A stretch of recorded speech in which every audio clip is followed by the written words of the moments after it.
Hello everyone, and welcome to another installment of Assessing Survival, the series where we transport creatures from both reality and fiction into new time periods and settings, both from the past and in fiction. In today's episode, we will be taking Night Furies from the world of How to Train Your Dragon and transporting them into the forbidden lands of Monster Hunter Wilds. From there, the survival assessment will be broken into 4 categories for scoring. These categories will then be added up for a survival assessment score. And in part 2 of this video, we'll speculate on how the Night Furies may change or adapt to fit their new environment, regardless of their score. It's important for me to mention that as of this video's production, Monster Hunter Wilds has received only 4 title updates. If you're watching this weeks, months, or maybe even years into the future, there are no doubt many additions to the game's lore and monster roster that I won't be able to account for, so keep that in mind. But without any further ado, let's hop into our assessment. Toothless and the other DreamWorks dragons primarily inhabit the barbaric archipelago, located roughly between Greenland, Iceland, and Norway. Berk is an island of grassy highlands and patches of temperate and boreal forest, and it, as well as other nearby islands, experience snow for 9 months out of the year. In the third movie, Grimmel the Grizzly claims that Night Furies can't survive the cold, but it's not clear to what degree this is true. Toothless makes it through winter on Berk no problem, and the many times he and Hiccup encounter adverse weather, he at most shows mild discomfort, though he's never in these conditions for long stretches of time. Toothless is a spoiled dragon. He gets to sleep in the chief's house next to the big warm hearth, and most certainly gets fed mutton and fish. Wild Night Furies would not have had this luxury. Grimmel is likely referring to a combination of prolonged cold exposure and winter prey scarcity. Even Arctic mammals can succumb to hypothermia without shelter or sufficient body fat, and it stands to reason that a furless, half-ton, flying, warm-blooded predator would migrate rather than remain in a frozen, food-poor environment. The hidden world as a whole complicates any ecological consistency, as it's unclear whether some dragons migrate there seasonally, live there permanently, or don't know about it at all. In the world of Monster Hunter, the Forbidden Lands consist of 5 different locales: the Windward Plains, Scarlet Forest, Oil Well Basin, Ice Shard Cliffs, and the Ruins of Wyveria, each experiencing independent seasonal cycles, fallow, inclemency, and plenty. This would allow a highly mobile species like Night Furies to migrate between regions as conditions change. The Ruins of Wyveria have a pretty mild climate, with seasonal change tied to wilk activity rather than weather. While Night Furies can navigate caves, the tight spaces, proximity to powerful guardian monsters, and lack of fish make this locale undesirable year-round compared to others. There's also the wilk itself, which would have unknown effects on Night Furies. Best to just leave it alone for now. The Oil Well Basin is a bit risky. During the fallow, thick oil silt would severely hinder flight, leaving Night Furies vulnerable. During the season of inclemency, the fire spring ignites the whole basin, creating extreme heat and empowering dangerous monsters. It's really only during the season of plenty, when the oil burns away and the cool waters fill the basin, does the area become marginally viable. So there is a time of the year which Night Furies may be inclined to come here, but it's a situational option at best. Despite the visual similarities to Berk's rocky spires, the Ice Shard Cliffs offer no true seasonal relief, remaining locked in winter year-round. The region is split between web-filled lower caves dominated by Nursilla and upper reaches of gravity-defying rock formations and ancient structures. During the fallow, the skies will darken and the lingering snow thins to expose jagged rock, while dense fog blankets the ruins. This fog allows smaller endemic life to remain active by concealing them from large aerial predators like Night Furies. However, it also signals the onset of the inclemency, when a massive snowstorm engulfs the cliffs. At this time, ancient structures crackle with energy, and the apex monster Jindahad scales the sheer cliffs, unleashing blasts of freezing air across the region. The frost winds cause the region's temperatures to dive to extreme lows, and most endemic life disappears entirely. There is also the added concern of the Frenzy virus, and whether Gore Magala's presence predates the guild's arrival in the Ice Shard Cliffs or not, it's something to keep in mind. In my opinion, the Windward Plains and Scarlet Forest are the most suitable habitats for Night Furies. During the season of plenty, the plains support large grazing herds, while fish and endemic life flourish across both regions, providing reliable food sources. Fallow conditions are harsher, vegetation and endemic life is more scarce, with sands from the oncoming storm drying out much of the region. The fallow in the Scarlet Forest is where the locale gets its name, as the red sap from the trees pollutes the rivers, causing it to flow with a scarlet-red color. Fish and endemic life become less frequent, and scattered rainfall creates an eerie feeling. The forest's inclemency takes the form of torrential rain rather than temperature extremes. These rainstorms can be waited out in the region's many caves and ruins. Though the rainstorm tends to make hunting for fish a lot easier, this region's apex, Uthduna, will come out to roam the forest below the loch. By contrast, the Windward Plains experience the Sand Tide during inclemency, a lightning-filled storm that severely limits visibility and poses a direct threat to both monsters and settlements. Almost all creatures on the plains will take shelter in caves and canyons to avoid the abrasive flying sand and lightning strikes of the storm, as well as Rey Dau, the region's apex, who hunts during this time. This is a much better option for them than the Ice Shard and Oil Well Basin, particularly given their demonstrated resistance to and partial control over lightning. In conclusion, Night Furies would primarily inhabit the Windward Plains and Scarlet Forest, migrating between them seasonally. If both are experiencing the season of inclemency for some reason, they could temporarily relocate to the Ice Shard Cliffs or Oil Well Basin during their plenty seasons. The plains and forests provide the most shelter with the least hazardous weather. So I'm going to give them an 8 out of 10 for environmental suitability, with only the intensity and frequent shifts of the climate keeping them back from receiving a 9 or even a 10. In our previous video, where we placed Ark Survival's Giga into the New World, being that both the subject animal and the setting were from video games with pretty comparable HP pools and damage numbers, we translated the Giga's stats into something more serviceable for Monster Hunter. Here, we're gonna have to gamify the Night Furies ourselves, as it's a cinematic universe and not a video game. Luckily, there's a fair bit of information and examples to extrapolate from Toothless and media that will allow us to do that.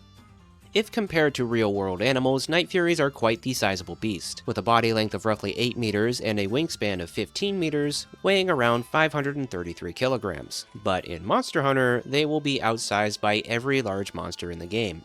Even among small monsters, they're outmassed by the likes of Ceratinoth and Dolphodon. Though we do see Toothless throw down with Hook Fang in the arena in the first movie, we rarely see him engage in close-quarters brawls. The wyverns and beasts of Monster Hunter are far more sturdy and densely built than most of the dragons of Berk, so getting up close and personal will not be a good idea. Precision strikes with hit-and-run tactics is what makes Toothless such a force to be reckoned with, and that'll be the right way to go for his species here. The monsters with the lowest health in the game are Chatacabra and Chemetris, with roughly 4,000 health in low rank and about 10,000 in high rank, which is a lot of health compared to starter monsters in World and Rise. If I assume their size will influence their health, I think we can reasonably give Night Furies about 1,500 health in low rank and 3,000 in high rank. Now that may seem low, but I think it's generous given the chances are, if we didn't gamify the Night Furies here, even Chatacabra would turn them into pink mist almost immediately. This giant rock frog gorilla is bigger than a f***ing elephant. For what Toothless lacks in size, he certainly makes up for in speed and maneuverability. Officially, Night Furies are stated to have a top speed of over 750 miles per hour, or just under the speed of sound.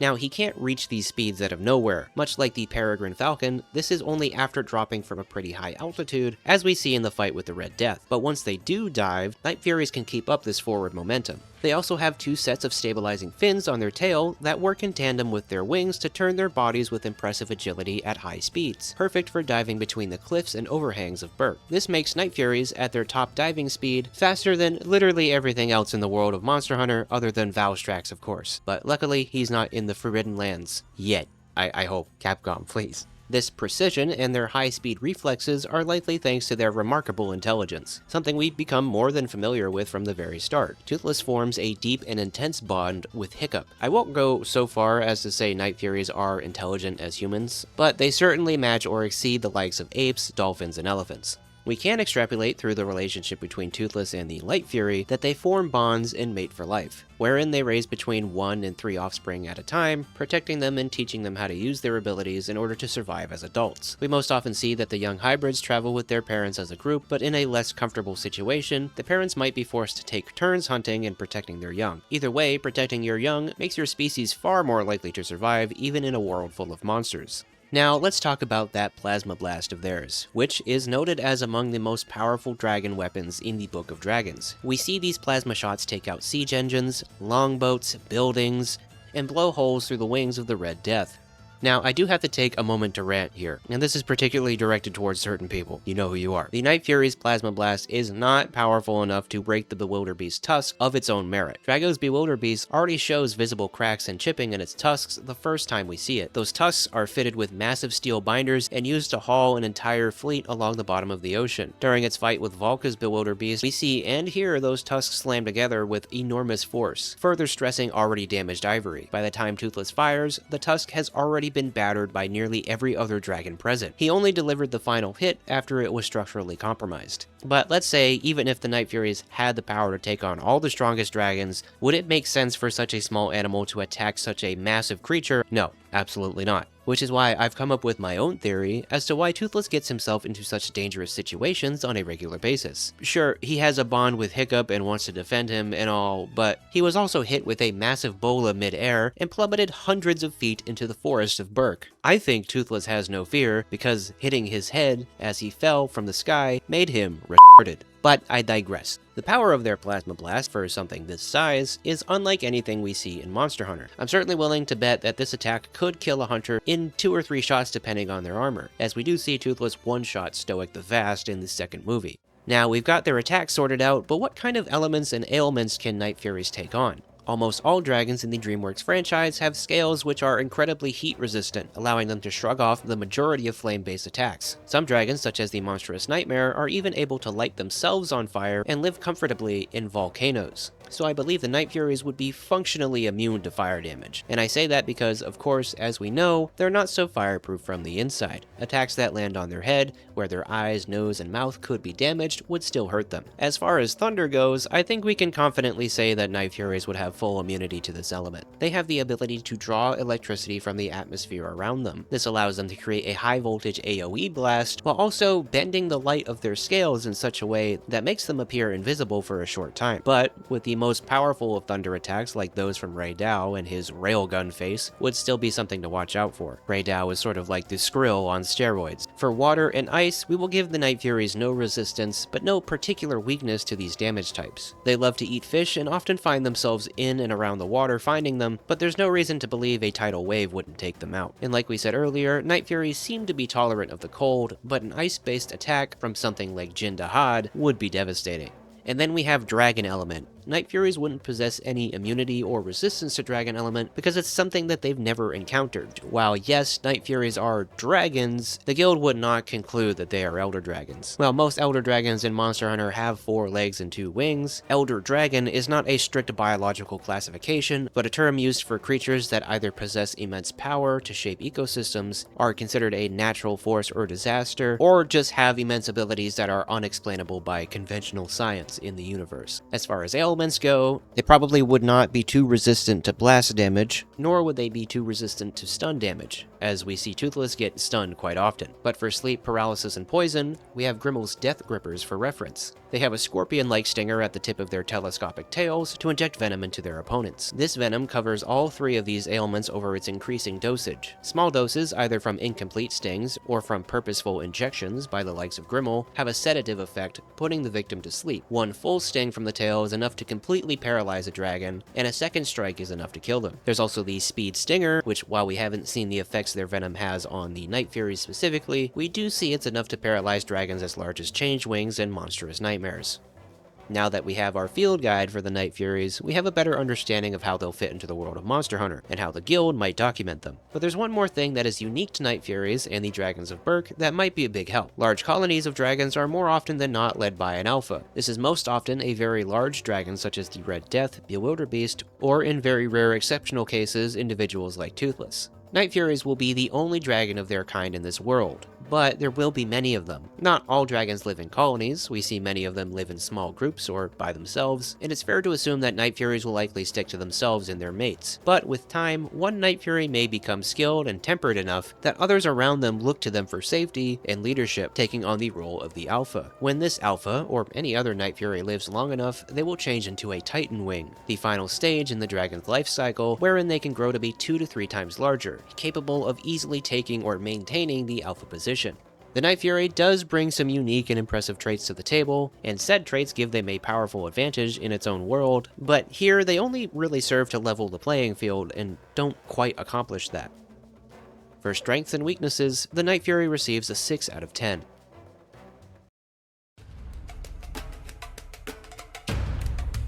According to sources, Night Furies are obligate piscivores, eating only fish. However, knowing the majority of animals in real life have more fluidity to their diet than is commonly thought, there is a good chance Night Furies would have some dietary flexibility. While they may be adapted for eating fish, they could certainly eat things like lizards, birds, and probably smaller dragons like Terrible Terrors, and maybe even other dragon eggs. For the Windward Plains, in terms of fish, there isn't really all that much to choose from. There is the Oasis, which has bowfins, wet fish, sushi fish, etc., and while there may be some more oases further out in the desert, these ponds wouldn't be quite large enough to be reliable sources of food. Rather, the plains offer plenty of food in the form of endemic life, such as rough lizards, track-tail lizards, wind rustlers, and so on. These small animals are in abundance and could make up a pretty sizable part of their diet. The same goes for the Scarlet Forest and then some. The locale is teeming with all different types of fish that would be perfect for Night Furies to feast on. Winged drakes like the Bonos and Harpios, as well as neopterans like the Balakchi and Vespoids, could definitely be good snacks for Night Furies that choose to go for larger prey. They might even prey on the young or eggs of other monsters their size like Dolphodon, Pyragil, Sacrets, or Ceratinoth, though the adults would not be worth the effort or risk to take down, unless maybe it's a desperate mating pair trying to feed a bigger nest of whelps. Night Furies already have more or about the same amount of choices for food than they did in the barbaric archipelago. They stop right at the foot of the large monster category on the food chain, but it's not like they're made to take down prey much larger than them anyway.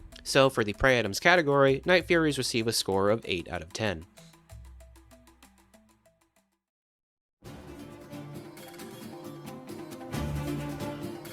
As large fish eaters, Night Furies would most often compete with Pyragil and Harpios. Harpios behave much like seabirds, darting in and out of the water to skewer fish with their lance-like snouts. They're skittish, avoid larger monsters, and could even end up as prey themselves if they decide to get too close to Night Furies. Hardly a serious concern. Pyragil, on the other hand, would be a recurring issue in the Scarlet Forest. These pack-hunting leviathans operate in groups of 3 to 5, surrounding prey and attacking in coordinated bursts, with sharp spines and sickle-like tails. And a grounded Night Fury would be at serious risk. That said, Night Furies can also threaten Pyragil from above the canopy. They can harass them by dive-bombing them with bursts of plasma to scatter them or steal their kills. The forest also hosts Conga, which are generally non-threatening unless provoked. There's little incentive for Night Furies to engage them, especially given the risk of drawing the attention of Congalala, in which case they would literally get shit on. Gajayos, crocodilian leviathans found in both the plains and forest, pose a situational threat while hunting or drinking. A few plasma blasts would likely deter or kill them, but their spiked snouts and ambush hunting style definitely poses a threat, as they are the same size as real-world saltwater crocodiles. Packs of Talioth in the Windward Plains are far more dangerous. These aggressive bird wyverns are relentless on the ground and will dogpile on almost anything, including apex predators like Rey Dau and Seregios. A grounded encounter would be fatal, but unlike in the forest, open skies allow Night Furies to disengage easily or harass them safely from above, like with the Pyragil.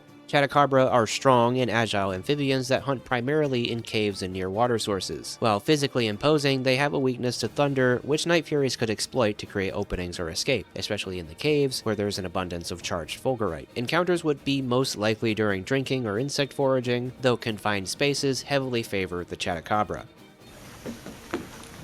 Sit down!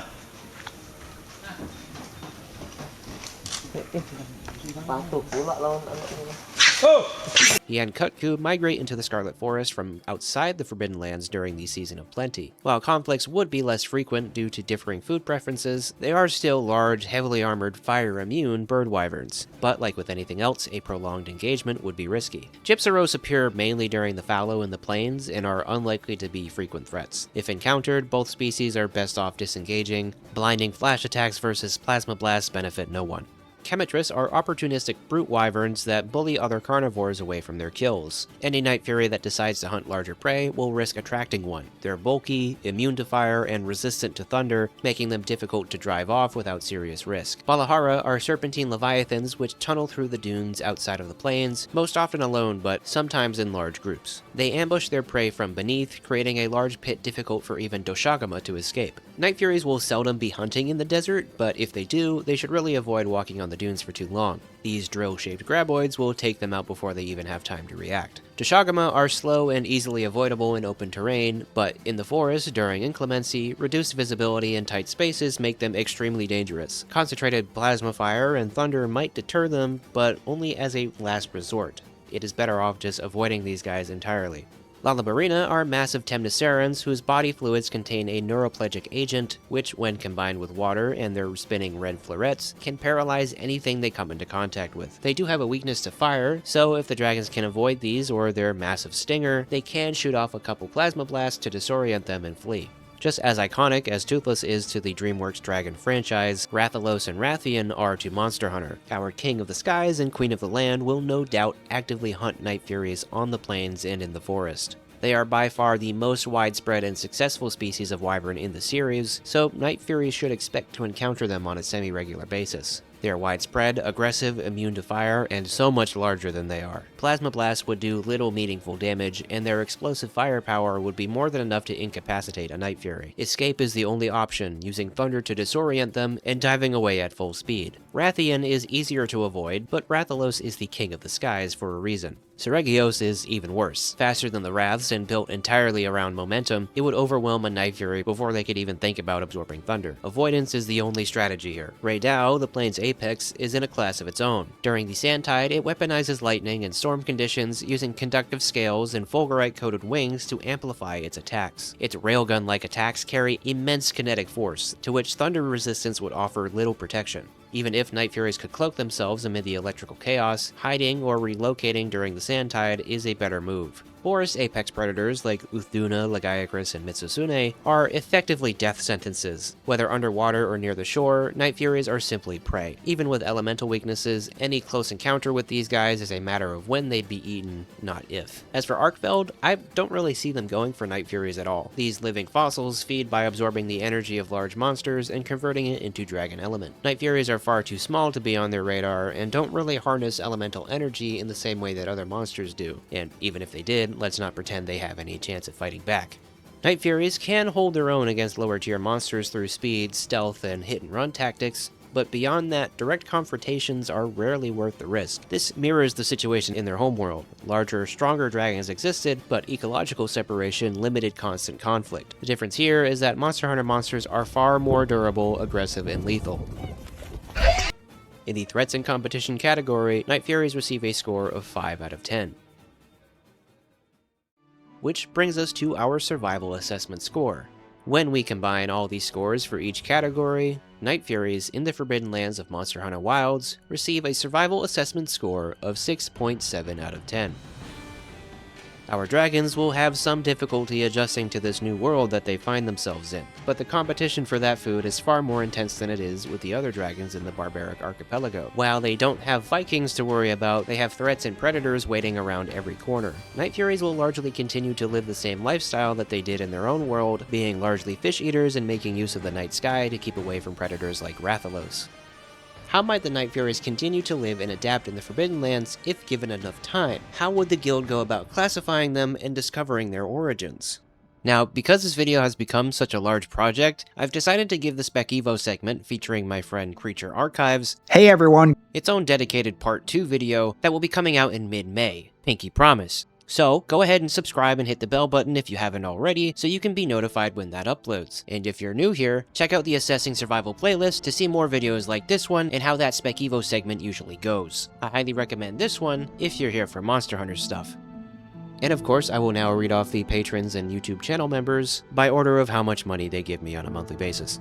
Lex Gunn, Noctinebrook, Caleb Hughes, Fluffy Dino, Skadu Master, Just a Watcher, Crimson 4454, MTL, Eston Lambrecht, D Flame 143, Am, Dan J, Rogue Robot Studios, Water Yak, Cameron Eager, Blue Alien 85, Blue Alien 85, Green Turret, The Vividen, AK Grizzly 49, Centaur's Swag 8971, I Am Bad at Games 06, Primal Sandwich, Sparks Wyvern Ion Mimi Drac 8805, Grimnir 1666, Sensei Shifu KFP, King Sonic EXE 9069, Ravix of Fourhorn 2002, Tarzan 5.024, 565 Studios 2, Sawcheck, Viet Rees, Not So Sweet B, and Absolus Sigma. Special thank you to everyone here, and thank you guys for watching, and I will see you in the next video.